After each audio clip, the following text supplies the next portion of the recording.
We're here with our esteemed panel of USA Today NFL writers. We're talking 2013 NFL Draft. When I look at this draft and I think about who is the most NFL-ready player, I think of Kenny Vaccaro, the Texas safety.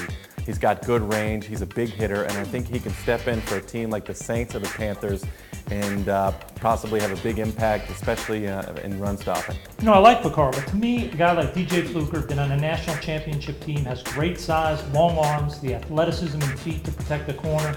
I think at right tackle, he steps in from day one. He's a high-end starter, and I think a Pro Bowl right tackle down the line. I'm going to go a little higher in the first round. I'm going to say a guy like Deion Jordan. He's an outside linebacker. A lot of people have talked about him as a pass rusher. That's the phrase that's being thrown around. But he's got good size and he's got fluidity. I know you like that word, Russ. Yep. He's got fluidity. He's good in space. He can cover. So he can rush, he can cover. Sounds like a guy that can play in the NFL right away. Yeah, he is smooth. But I'll tell you, when you talk about most NFL ready, I'm going to go with a big ugly, okay, Chance Warmack. And this guy, I think you draft him and you've got a Pro Bowl guard for a decade.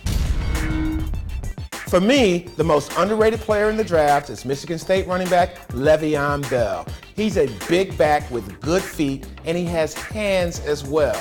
Sparty's going to be proud of you, JB. I'm going to go with another running back, Andre Ellington from Clemson. This is a guy that's been dinged up a little bit through college. That's hurt his draft stock a little bit.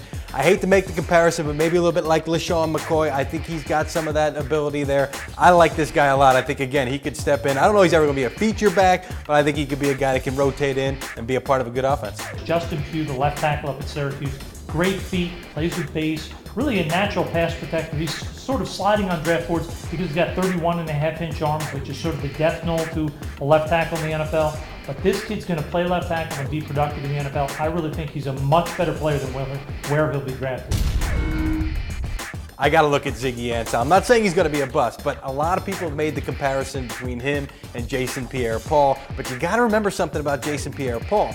He's had some really good coaches, a really good scheme, and he had three guys that have been able to show him the ropes. Justin Tuck, Osi Umenyiora, Matthias Kiwanuka, guys that know how to get to the pass rusher. So just because the one guy succeeded doesn't mean that Ansah's going to come in and take right to the NFL. Another guy in a similar situation is Lane Johnson, the tackle from Oklahoma. Here's a guy who was a quarterback, he was a tight end, now he's a left tackle. I've got to see a little bit more tape on him protecting the blind side of my quarterback before I'm really comfortable.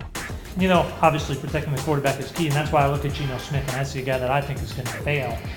He has everything you want in a quarterback above the shoulders. He's got a cannon arm, but he's not accurate. That's been what's hurt Jake Locker. It's very hard to be a successful NFL quarterback if you can't hit the receivers in stride.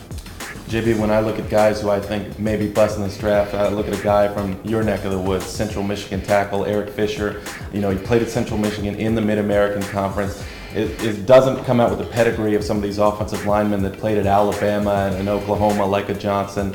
Had a great Senior Bowl week and is being mentioned in the top 5, but if I'm a team up that high, I'm scared to draft a guy who played all of his college ball against subpar opponents.